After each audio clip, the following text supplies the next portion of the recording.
do I need a one-size-fits-all resume, or should I have different resumes based on the position that I'm applying for? David, let's start with you. Yeah, so my advice is, how many jobs are you applying for? How many positions do you want next? And if the answer is one, and it's always one, then you only want one resume.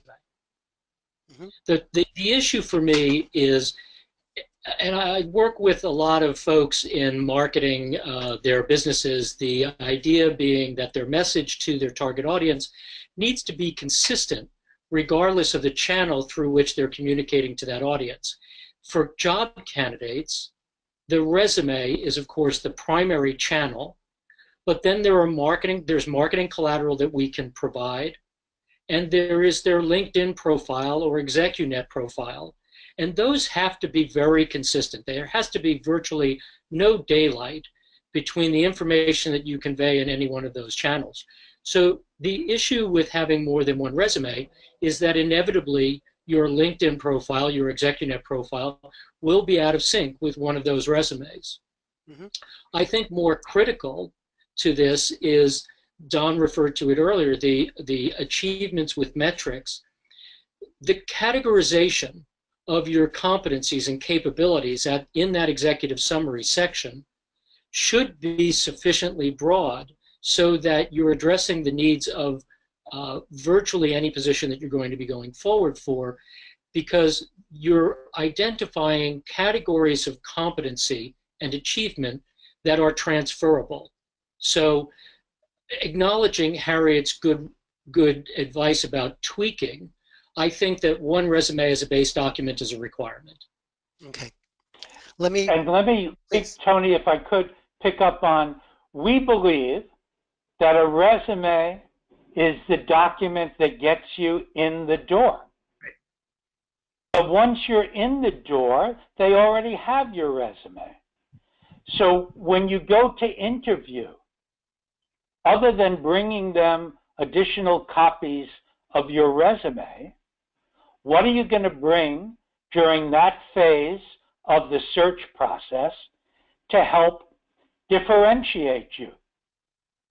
We recommend a document we call a value graphic. That's designed to be used during the interview as a way of differentiating you.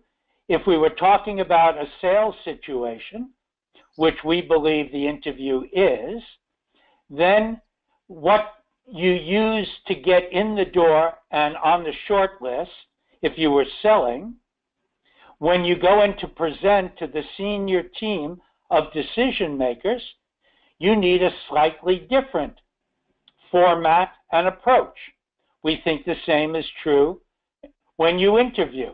We also think that when you're out networking and talking to strangers and giving them a business card, that may not be enough, especially if you're going to a conference or a trade show or a large networking meeting. You want to be memorable. You want to stand out. You want to make it easy for the person to whom you hand off whatever it is you have to remember who you are and what kind of a job you're looking for. So in networking, there may be a need for a slightly different approach. So we have documents or recommend documents specifically for networking, specifically for interviewing, specifically for getting noticed on LinkedIn, knowing their algorithm, which is different than what's used by applicant tracking systems to find candidates. Each of these has a slightly different look and feel and focus. So one resume is probably enough to get you noticed, but after that, you may need other collateral to continue to succeeding throughout the process. Mm-hmm. And Tony, I would just add to that, paying attention to first touch points, and Don alluded to that when he spoke about LinkedIn or networking, you constantly have to ask yourself, where am I in the process and who is my target audience? And that will drive the decisions about which tool or piece of collateral can best represent you. you know, we underestimate cover emails or cover letters, but trust me, there are those individuals out there who that's how they screen people. They glance at the resume, but they actually read the cover letter or cover email in more a bit more carefully.